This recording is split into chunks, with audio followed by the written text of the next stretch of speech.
Justin Trudeau claimed that he's going to be resigning as Prime Minister and stepping down as leader of the Liberal Party, and the Liberal Party has got scandal after scandal. It's not stopping Justin Trudeau from running around all over Eastern Europe and promising more of Canada's precious resources. Welcome to Canadian Shield. My name's Sterling. I'm your host.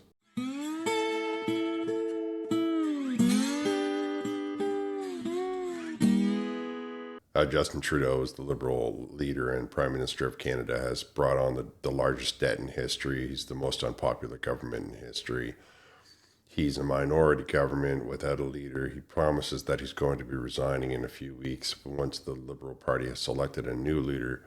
Even that leadership race has been beset by scandal. There's nothing that the Liberal government hasn't touched in Canada that hasn't been turned into a scandal, whether it be food prices, inflation, cost of living, rent, embezzlement. All of these things are just the tip of the iceberg. But do you think that is stopping Justin Trudeau from running around and acting like a prime minister and making decisions on behest of the Canadian people, despite his insistence that within a couple of weeks he will no longer be the Prime Minister of Canada? No, that is in fact not stopping him. And his latest commitment of Canadian tax dollars is to the Ukraine again. Everyone is aware that Justin Trudeau is not a very good leader, and he is a terrible politician. He has led Canada into economic destruction and ruin. We know that Canada has a housing crisis, we have a food crisis, we have an inflation crisis. We have so many problems in this country, and yet he wants to run around Eastern Europe and promise more Canadian dollars. He wants to lend them $2.5 billion that he's kicking in out of a total of $5 billion. On top of all of the things that he's already promised, he wants to kick in an additional $120 million for women's programs and social workers to be running through the war zone. You can't make it up. We know now that Canada has a horrible military, that it has staffing problems, that it has procurement problems, that it is essentially just some people who are more worried about how you talk to them than whether or not they can protect and defend the country. We know our Arctic is wide open, that we don't have anybody up there at all looking after it. And what does Justin Trudeau decide to do? Well, he decides that he's going to send all of our munitions and all of our equipment to Ukraine, along with some personnel, so that they can strengthen the women's positions in the country. Now, I'll read you the front of this, and then 3 years ago today, Russia launched an illegal, full-scale invasion of Ukraine that has left hundreds of thousands of dead and forced millions to flee. In the face of unimaginable hardship, Ukrainians have persevered and have fought for freedom and democracy. Canada has supported and will continue to support Ukraine in achieving just and lasting peace. Now, there's no democracy in Ukraine. It's a dictatorship. Zelensky has nobody running against him, and he handpicks his ministers. They haven't had an election in years. They might have, had the opportunity to solve this war if they would elect somebody else who was willing to talk to the Russians. I mean, it's not the situation anymore, right? 3 years is a long time, and many of the people that identify as ethnic Ukrainian have vacated the region, because that's how they do things in Europe when they have a war. That's how they do things in the Balkan regions of the Balkanized stuff of Europe. This conflict, it actually has its roots in 1000 AD, but I'm not going to bore you with those details right now. I want you as a Canadian to understand that despite all of the facts, despite all of the insistence by most of the observers that Ukraine is losing this war badly, Canada has decided to send them not only more money, but all of our precious equipment, even though our border needs trouble. I mean, think about the idea that we offer $1 billion for our border and we're giving them $5 billion for this war. He seems to be more concerned about the lives and the livelihood and the protections of the females in Ukraine than he is about the people in Canada. I will leave a link to the official Prime Minister release and how he talks about he's giving $120 million to women in media and a couple of other women's organizations and mental health organization that are supposed to be able to save Ukraine from the Russian onslaught. I think it's an inappropriate use of Canadian dollars. I don't believe that in a situation that Canada is in, we should be spending a single penny outside of our own borders. I don't believe for 1 second that we should put a nickel anywhere except for inside the Canadian economy, the Canadian country. I mean, we don't have any protections in the Arctic. We don't have any protections really along our coast. We are massively understaffed in our military. We have procurement issues. We had to lease a helicopter. I mean, the list of things that we are not capable of doing, that the cartels now called terrorist organizations have more military in this country than Canada does. At least that's how it seems. And to top all that off, on top of the $118 million and the $5 billion, he's decided that he's going to send them more of our equipment that we don't have. Canada's going to provide Ukraine with LAV-3 infantry fighting vehicles, F-16 simulators, and ammunition. Now, the LAV stands for Light Armored Vehicle. It basically has a couple of machine guns that'll haul 7 people around, and 3 guys can go in and operate it. The idea being that 3 guys will drive up, 7 guys will pop out the back, and then that'll do the job that needs to be done.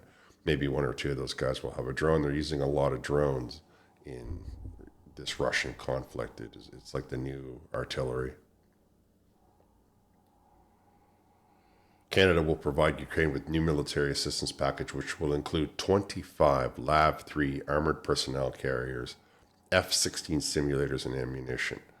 Supline reported on this reference to a speech by the Canadian Prime Minister at the Support Ukraine Summit held in Kiev. He added that the assistance was in addition to millions of additional components of ammunition, drones, and first aid kits. So he's sending them equipment to fight in a war or to manufacture their own drones. And Canada's economy is staring down the barrel of tariffs. Canada's economy is tanking. And we have a Liberal government that is throwing out anybody that might be a threat to their leadership so that he can put it on his resume and compete with his central banker friend from Italy. I think that Canada has to reevaluate how we pick our leaders. I think that these leaders need to be held more accountable to people. And Canada is dealing with a party, the Liberal Party, that's morally bankrupt. They don't care what the rest of us are going through. They just think that it's all a joke. They think that we're a joke. I mean, 25 LAV-3s. Oh, they'll say, but it's not being made anymore. Now we're making the LAV-6. But it doesn't matter because we are the second largest nation on earth and we need every particular component that we can get our hands on. Why are we taking our raw material and our money and shipping it over to Ukraine so that they can build drones out of it? That seems like a horrible waste of money, especially when you consider that this is a dictatorship that is forcing its men to the front line and they're not winning. You can't force people to fight. They either fight or they don't, but by trying to force them to fight, you're not going to get anything out of them except for I surrender. I mean, this is a proven tactic. I can't expect anybody in the Liberal government to understand that because they wouldn't know what a fight was. And in their mind, they have a fight on Twitter, and that's like that's something they should write home about. We're also distributing the first tranche of $5 billion in aid to Ukraine, funded by the proceeds of frozen Russian assets, along with a grant to support Ukraine's energy security. Now, what I find really interesting about some of the things that he's saying here is, in addition, Ukraine is already using Canadian LAV-6 armored vehicles, which are also to be supplied to the Ukrainian Defense Forces. So he's essentially giving them 4 F-16 simulators. We don't seem to have any need for them in Canada. He's giving them 25 of our LAV-3 and a whole host of our LAV-6s, so he's taking away our armored vehicles. He's sending them our munitions and billions of dollars. Obviously, everyone who understands what Justin Trudeau is up to realizes that this is just a joke, that it's just theater, that it's a farce, that it's a way to move money out of the resources out of the country, and who knows what happens to them after that. There's no oversight. He talks about how he's doing it for feminism, and yet there was a woman who was getting close to being the grassroots leader of the Liberal Party, and they threw her out. There has never been a single solitary individual that has gotten close to the top of the leadership, or anybody, any female in the Liberal Party that has stood her ground, that has not been tossed aside and cast aside. So it's an interesting understanding of feminism that the Liberal Party seems to have. In addition, they say, oh, we're targeting 3,000 more people because they might be sending tax dollars back to Russia. I'm paraphrasing. In the same breath, they'll try to tell you that they don't want you to sell a single component to an American company that can send a weapon or sell a weapon to Israel. Now, here's where it gets really stupid, because the Russia's main ally, number one ally, is China. And the Liberal Party, not only do they love China, but they import a lot of Chinese product. They allow the Chinese government to run all over this country, which means that every individual in the Liberal Party that gets support from China is actually supporting Russia. All of billionaire Mark Carney, and the Liberal insider Mark Carney, all of his businesses that are operating in China are actually supporting the Russian war effort. If you want to say to yourself that a person who's putting components out into the free market is somehow supporting the Russian war effort, then absolutely somebody who is supporting the Chinese government with taxes, revenues, and jobs is supporting the Russian war effort. Anyone who does business with China is doing business with Russia, by extension, is supporting the Russian war effort. So here we have the leader, or the person that's attempting to be the leader of the country, in bed with Russia's number one ally, and by extension, extending or assisting the Russian war effort, assisting Putin. Might as well call Putin up and say, "How can I help?" Might as well write a check right out to Putin. You may as well, because though all of those things that we are making in China are finding their way into the Russian conflict. Don't think for one second that they didn't put a whole host of Chinese people inside of them, put them in North Korean uniforms, but they're absolutely Chinese for a number of reasons, so that they can understand what modern war looks like, so they can see how they can test their equipment and see how it works out. A whole bunch of different things that I won't bother you with, won't bother explaining to you in this video. I will say, though, that every person that does business, when you buy a good from China, you're supporting the Russian war effort. I mean, that's just the technicality of it. I mean, think about the idea that a person makes a little switch in Canada, and a manufacturer in the United States buys that switch and then puts it into a bomb. And then you have people like the NDP picketing and saying that we're supplying weapons to Israel because that bomb made its way to Czechoslovakia, and then Czechoslovakia sold it to Israel, or a whole number of examples that I could give you. What I want to look at is how Mark Carney has billions of dollars invested in China, has billions of dollars invested in the United States. And now we are here in Canada saying, oh, look how the Liberal government is taking our tax dollars and giving it to the enemy of the leader of our country. Right? I mean, that's just say for the sake of argument that the Mark Carney coronation goes through. He has a lot of money in China. And China is absolutely the number one supplier of a lot of components, a lot of things.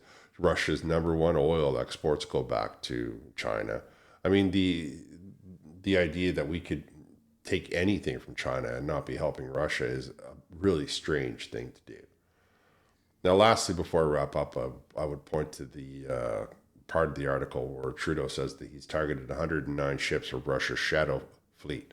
For those of you that are not aware, the shadow fleet is how Russia's been keeping not only their oil sales going, but they have also been keeping the global oil prices low, because the shadow fleet is fleets that are moving Russian oil under the flag of other countries. So Russia will sail it out of a port, drop it off in a couple of countries I could list off to you, and oftentimes what they'll do is they'll meet out on the open water, and they'll do a transfer from a Russian marked vehicle over to a vehicle, like a ship that's marked with, one of the big ones is Gabon in Africa. And there's other countries, there's other examples, but by the time the oil hits the market of, say, India or Iran, the ship and the flags, the product has moved for 3 or 4 different ships. And they're calling it a shadow fleet because it's actually Russian oil that's getting a lot of money. But because the Russian oil is sanctioned, they're selling it at a discount. And because they're selling it at a discount, they're forcing all of the world's markets to sell it at a discount to compete. Now, if the Russian oil was not reaching the market, the oil in our country would be, the gas prices in our country, one of the highest gas prices on earth, would be extremely, like they'd be out of control. And why do we as Canada, one of the largest producers of oil, are not have we don't have the cheapest oil in Canada in the world really is a strange thing to me. I get that maybe it might be cheaper in Saudi Arabia and Libya because they don't have anything but sand in the way of getting it out of the ground. But we should still have one of the most competitive gas prices on earth. But that's a a different video and centered around what the Russian shadow fleet. I think that the whole thing is a bit strange that Justin Trudeau should be sticking his nose into it, a conflict that really started around 950 AD. On his last 2 weeks of being prime minister, I mean, he could have easily gotten out of the way and let the next person announce all of these things. It didn't have to be done on the 24th of February. The money would have still been released without Justin Trudeau making an announcement. It's all a lot of theater. That's the part that I'm trying to bring home to you, that he's taking all of the things that Canada needs, giving it away to another country, and telling you that he's doing it for their best interest.